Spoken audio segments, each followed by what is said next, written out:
أعوذ بالله من الشيطان الرجيم بسم الله الرحمن الرحيم الذين ينفقون في السراء والضراء والكاظمين الغيظ والعافين عن الناس والذين إذا فعلوا فاحشة أو ظلموا أنفسهم ذكروا الله فاستغفروا لذنوبهم ومن يغفر الذنوب إلا الله ولم يصروا على ما فعلوا وهم يعلمون صدق الله المولانا العظيم সমস্ত প্রশংসা সমস্ত গুণগান সেই মহান আল্লাহ তাআলার দরবারে, যিনি আমাদেরকে অত্যন্ত ভালোবেসে আজকের এই অনুষ্ঠানে দ্বীন ইসলামের কথা শোনার জন্য বসার তৌফিক দান করেছেন।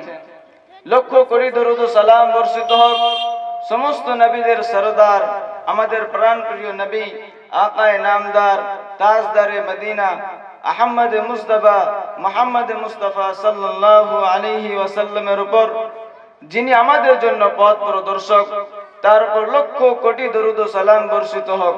আল্লাহুম্মা সাল্লি আলাইহি আল্লাহুম্মা বারিক আলাইহি। আজকের আমরা আলোচনা করব যে আমরা কি করে মুত্তাকি হতে পারি। হাউ ক্যান উই আর মুত্তাকি, কি কি কাজ করলে আমরা মুত্তাকি হতে পারবো, আমাদের মধ্যে কি কি বৈশিষ্ট্য থাকলে আমরা মুত্তাকি হতে পারবো, আল্লাহ ভীরু হতে পারবো। আল্লাহ তাবারক ওয়া তাআলা আমাদেরকে কোরআন পাকের মধ্যে জানিয়ে দিয়েছেন। আল্লাহ তাবারক ওয়া তাআলা কোরআন পাকের মধ্যে জানিয়ে দিয়েছেন যে কি কি কাজ করলে আমরা মুত্তাকি হতে পারবো, কি কি কাজ করলে আমরা তাকওয়াবান হতে পারবো, কি কি কাজ করলে আমাদের মধ্যে তাকওয়া আসতে পারবে, আমরা মুত্তাকি হব, আল্লাহ ভীরু বান্দা হয়ে যাব। আল্লাহ তাবারক ওয়া তাআলা কোরআন পাকের মধ্যে 5টি গুণ বর্ণনা করেছেন। এই 5টি গুণ যার মধ্যে থাকবে সে হবে মুত্তাকি। আল্লাহ তাবারক ওয়া তাআলা সূরা আলে ইমরানের 134 নম্বর আয়াতে বলছেন, আল্লাহ তাবারক ওয়া তাআলা মুত্তাকি বান্দাদের 1 নম্বর গুণ বর্ণনা করেছেন, আল্লাযীনা ইউনফিকুনা ফিস সাররাই ওয়াজ যাররা। যারা মুত্তাকি হবে তারা সুখে অভাবে সর্বাবস্থায় আল্লাহ তাবারক ওয়া তাআলার রাস্তায় টাকা পয়সা ব্যয় করবে। যারা মুত্তাকি হবে তারা সচ্ছলতা হোক বা অভাব অনটন হোক সর্বাবস্থায় আল্লাহ তাবারক ওয়া তাআলার রাস্তায় টাকা পয়সা দান করবে, তারা হবে মুত্তাকি। আর বিশ্ব নবী সাল্লাল্লাহু আলাইহি ওয়াসাল্লাম বলছেন, খাসলাতান আহাব্বু ইলাল্লাহ, 2টি গুণ এমন আছে, 2টি কাজ এমন আছে যে আল্লাহ তাবারক ওয়া তাআলা সেই 2টি কাজ বা 2টি গুণকে খুব বেশি ভালোবাসেন। 1 নম্বর হলো as-সাখাউ, দানশীলতা। আল্লাহ তাবারক ওয়া তাআলা দানশীল ব্যক্তিকে খুবই পছন্দ করেন, আল্লাহ তাবারক ওয়া তাআলা দানশীল ব্যক্তিকে ভালোবাসেন। আর 2 নম্বর হলো হুসনুল খুলকি, যার আখলাক চরিত্র ভালো, যার ব্যবহার আচরণ ব্যবহার ভালো, আল্লাহ তাবারক ওয়া তাআলা তাকে খুবই ভালোবাসেন। তাহলে আল্লাহ তাবারক ওয়া তাআলা 2 শ্রেণীর ব্যক্তিকে মন থেকে ভালোবাসেন, সবচাইতে বেশি ভালোবাসেন। 1 নম্বর হলো যে ব্যক্তি দানশীল হবে, যে ব্যক্তি আল্লাহ তাবারক ওয়া তাআলার রাস্তায় টাকা পয়সা খরচ করবে, আল্লাহ তাবারক ওয়া তাআলা তাকে ভালোবাসেন। আর 2 নম্বর হলো যে ব্যক্তির আখলাক চরিত্র ভালো হবে, আল্লাহ তাবারক ওয়া তাআলা তাকেও ভালোবাসেন। আখলাক বা চরিত্র 3 প্রকারের হয়। একটি হলো খুলুকে হাসান। খুলুকে হাসান মানে যে ব্যক্তি আমার সাথে যেরকম আচরণ করলো আমি তার সাথে সেরকম আচরণ করলাম। আর একটি হলো খুলুকে করিম, তার মানে যে ব্যক্তি আমার সাথে খারাপ আচরণ করলাম, যে ব্যক্তি আমার সাথে খারাপ আচরণ করলো আমি তাকে মাফ করে দিলাম, এটা হলো খুলুকে করিম। আর একটা হলো খুলুকে আজিম, কেউ আমার সাথে খারাপ আচরণ করলো আমি তাকে মাফ করলাম, আবার তার সাথে আমি ভালো আচরণ করছি, ভালো ব্যবহার করছি, এটা হলো খুলুকে করিম। আর খুলুকে করিম হলো আমার আপনার গোটা বিশ্বের নবী হযরত মুহাম্মদ মুস্তাফা সাল্লাল্লাহু আলাইহি ওয়াসাল্লামের আচরণ। এজন্য আমাদের আচরণ হবে খুলকে করিম, খুলকে আজিম ওয়ালা আচরণ হবে, যে আমাদেরকে কেউ যদি আঘাত দেয়, আমাদেরকে যদি কেউ কষ্ট দেয়, দুঃখ দেয়, আমাদের সাথে কেউ যদি খারাপ আচরণ করে, দুর্ব্যবহার করে, তাহলে আমরা তাকে মাফ করব, বরঞ্চ তার সাথে ভালো ব্যবহার করব, মাফও করব এবং ভালো ব্যবহার করব। এটাই হলো আমার নবীর আপনার নবীর আদর্শ, মুহাম্মদ মুস্তাফা সাল্লাল্লাহু আলাইহি সাল্লামের আদর্শ। তাহলে আল্লাহ তাবারক ওয়া তাআলা দুই শ্রেণীর ব্যক্তিকে ভালোবাসেন। এক নম্বর হলো যে ব্যক্তি দান করে, আর দুই নম্বর হলো যে ব্যক্তির আখলাক চরিত্র সুন্দর। আল্লাহ তাবারক ওয়া তাআলা মুত্তাকি ব্যক্তির দুই নম্বর গুণ বর্ণনা করছেন, ওয়াল কাযিমিনাল গায়জ। মুত্তাকি বান্দারা নিজেদের রাগ নিজেদের ক্রোধকে নিয়ন্ত্রণ করে। মুত্তাকি বান্দারা নিজেদের রাগ আর ক্রোধকে কন্ট্রোল করতে পারে, নিজেদের গুসাকে কন্ট্রোল করতে পারে, তারাই হলো মুত্তাকি। মুত্তাকি বান্দারা নিজেদের রাগ আর ক্রোধকে মানুষের উপরে চাপিয়ে দেয় না। যারা মুত্তাকি বান্দা হবে তারা নিজেদের রাগ আর গুসাকে কন্ট্রোল করতে পারবে। আর বিশ্বনবী সাল্লাল্লাহু আলাইহি ওয়াসাল্লাম যখন শরীয়তের বিধান লঙ্ঘিত হতো তখন খুব রেগে যেতেন, কিন্তু যখন নিজের উপর আঘাত আসতো, যখন বিশ্বনবী সাল্লাল্লাহু আলাইহি সাল্লামের উপর অত্যাচার আসতো, তখন তিনি একদমই রাগ করতেন না। এর একটি উদাহরণ, হযরত আনাস রাদিয়াল্লাহু তাআলা আনহু বিশ্বনবী সাল্লাল্লাহু আলাইহি সাল্লামের খাদিম ছিলেন, 10 বছর খিদমত করেছেন। হযরত আনাস রাদিয়াল্লাহু তাআলা আনহু বলছেন, কুনতু আমসি মা রাসূলিল্লাহি সাল্লাল্লাহু আলাইহি ওয়াসাল্লাম, আমি একবার বিশ্বনবী সাল্লাল্লাহু আলাইহি ওয়াসাল্লামের সাথে কোথাও যাচ্ছিলাম, ওয়া আলাইহি বুরদুন নজরানি, বিশ্বনবী সাল্লাল্লাহু আলাইহি ওয়াসাল্লামের গায়ে নজরান দেশ থেকে আনা একটি চাদর ছিল, গালিয়াতুল হাসিয়া, সেই চাদরের কর্নারের ডিজাইন গুলো ছিল খসখসে। হঠাৎ করে একজন বেদুইন ব্যক্তি আসলো, এসে বিশ্বনবী সাল্লাল্লাহু আলাইহি ওয়াসাল্লামের চাদর ধরে টান দিল। বিশ্বনবী সাল্লাল্লাহু আলাইহি সাল্লামের চাদর ধরে টান দেওয়ার সাথে সাথে বিশ্বনবী সাল্লাল্লাহু আলাইহি সাল্লামের ঘাড়ের চামড়া ছিলে গেছে।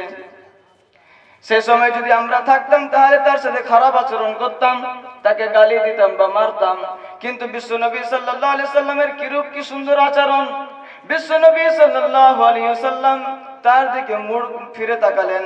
আনাস রাদিয়াল্লাহু তাআলা আনহু বলেন, ফালতাফাতা ইলাইহি রাসূলুল্লাহ, বিশ্বনবী সাল্লাল্লাহু আলাইহি ওয়াসাল্লাম তার দিকে মুড়ে তাকালেন, ফাযাহিকা, এবং একটি মুচকি হাসি দিলেন। সুবহানাল্লাহ।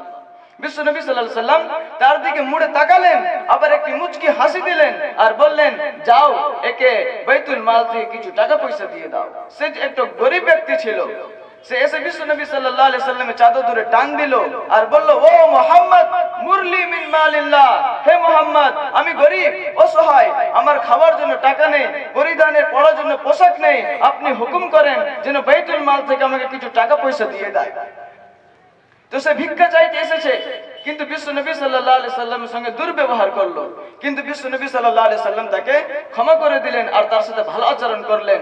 ফালতাফাতা ইলাইহি রাসূলুল্লাহ, বিশ্বনবী সাল্লাল্লাহু আলাইহি সাল্লাম তার দিকে মুড়ে তাকালেন, ফাযাহিকা, এবং একটি স্মাইল করলেন, মুচকি হাসি দিলেন আর বললেন, যাও একে কিছু টাকা পয়সা দিয়ে দাও।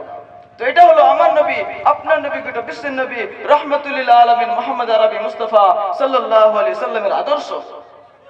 কিন্তু যখন বিশ্বনবী সাল্লাল্লাহু আলাইহি ওয়াসাল্লাম রেগে যেতেন, যখন শরীয়তের বিধান লঙ্ঘিত হতো, যখন শরীয়তের বিধান লঙ্ঘিত হতো, তখন বিশ্বনবী সাল্লাল্লাহু আলাইহি ওয়াসাল্লাম রেগে যেতেন। খালি রেগে যেতেন না, বিশ্বনবীর মুখ একেবারে লাল হয়ে যেত। বনু মখজুমি গোত্রের এক মহিলা চুরিতে ধরা পড়লো।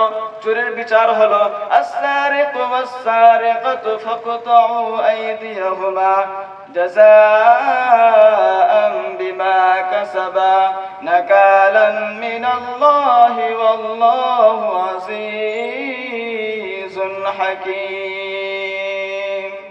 আল্লাহ তাবারক ওয়া তাআলা কুরআন পাকের মধ্যে বলে দিয়েছেন, চোর বা চোরনি যদি কোনো টাকা পয়সা চুরি করে নেয় তাহলে তার শাস্তি হলো তার 2 হাতকে কেটে দেওয়া হবে। চোর বা চোরনি যদি চুরি করে নেয় তাহলে শরীয়তের বিধান হলো তার 2 হাতকে কাটা হবে, কিন্তু এটা আমি আর আপনি কাটতে পারবো না। এটা কাটবে চিফ অফ দ্য গভর্নমেন্ট, এটা কাটবে প্রধানমন্ত্রী। ইসলামিক রাষ্ট্র হতে হবে আর প্রধানমন্ত্রী পিএম, তার অধিকার আছে, সে কাটতে পারবে।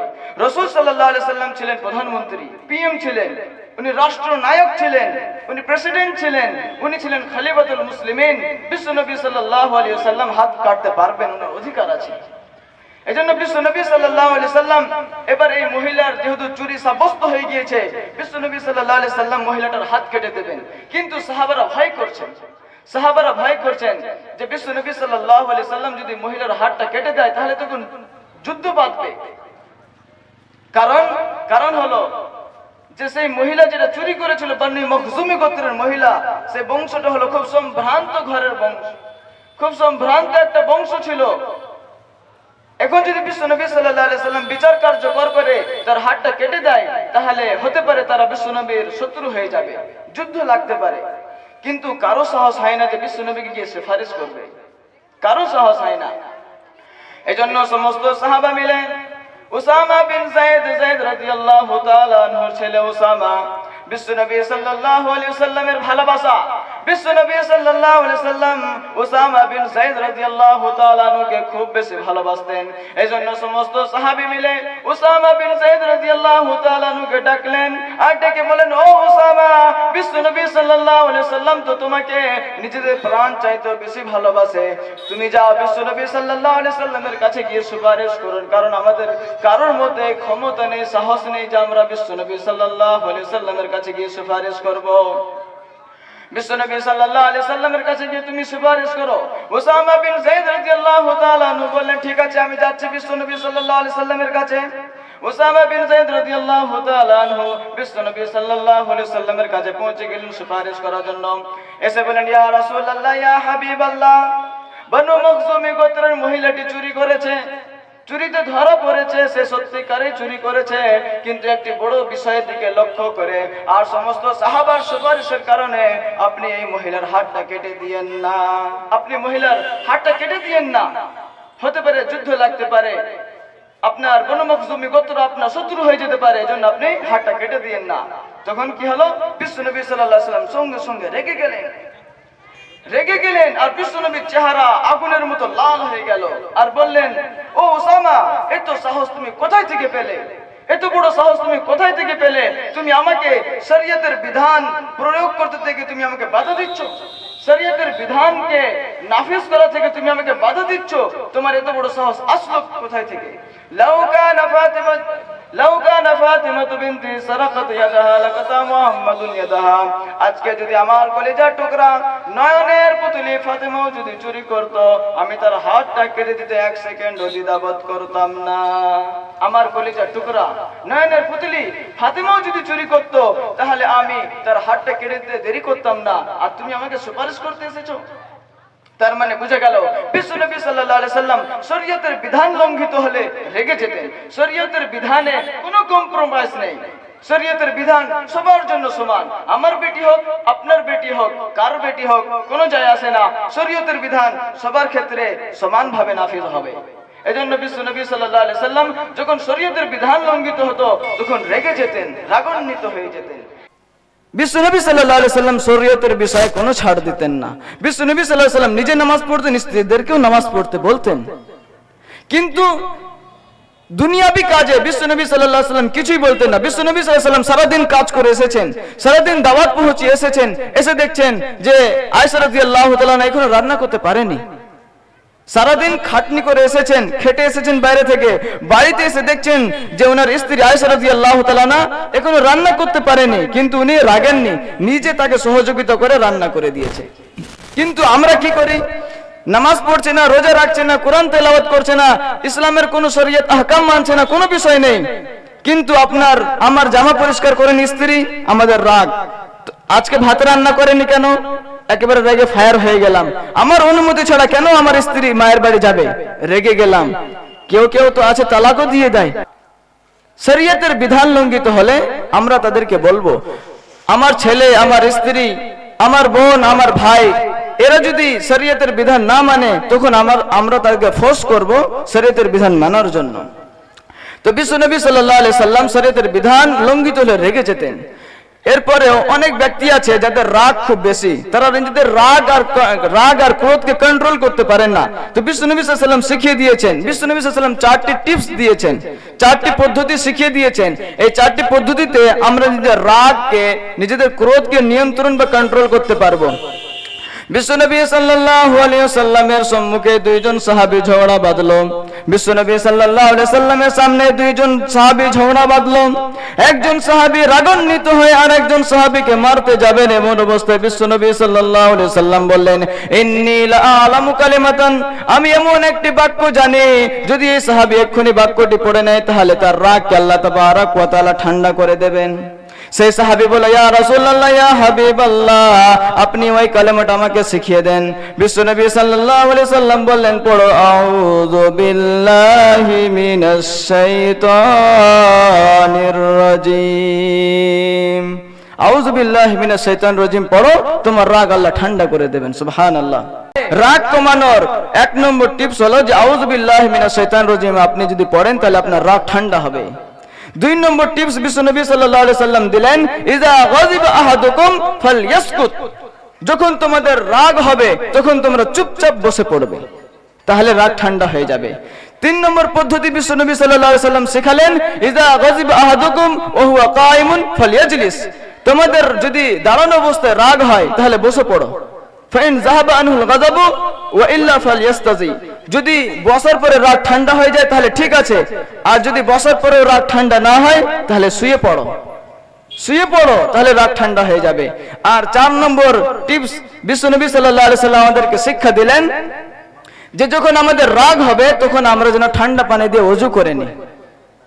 যখন আমাদের রাগ হবে, যখন আমরা কি করব, ঠান্ডা পানি দিয়ে ওযু করে নেব। এর লজিকটা হলো যে বিশ্বনবী সাল্লাল্লাহু আলাইহি ওয়াসাল্লাম বলছেন যে ইন্নাশ শাইতানা খুলিকা মিনান নার, শয়তানকে সৃষ্টি করা হয়েছে আগুন দিয়ে, ওয়ান নারু তুতফাউ বিল মাই, আর আগুনকে নিভানো হয় পানি দিয়ে, আর আগুনকে নিভানো হয় পানি দিয়ে। ফাইজা গাযিবা আহাদুকুম ফালিয়াতাওয়াজ্জা, সুতরাং তোমাদের যখন রাগ হবে তখন তোমরা ঠান্ডা পানি দিয়ে ওযু করে নাও, তাহলে কি হয়ে যাবে, রাগটা ঠান্ডা হয়ে যাবে।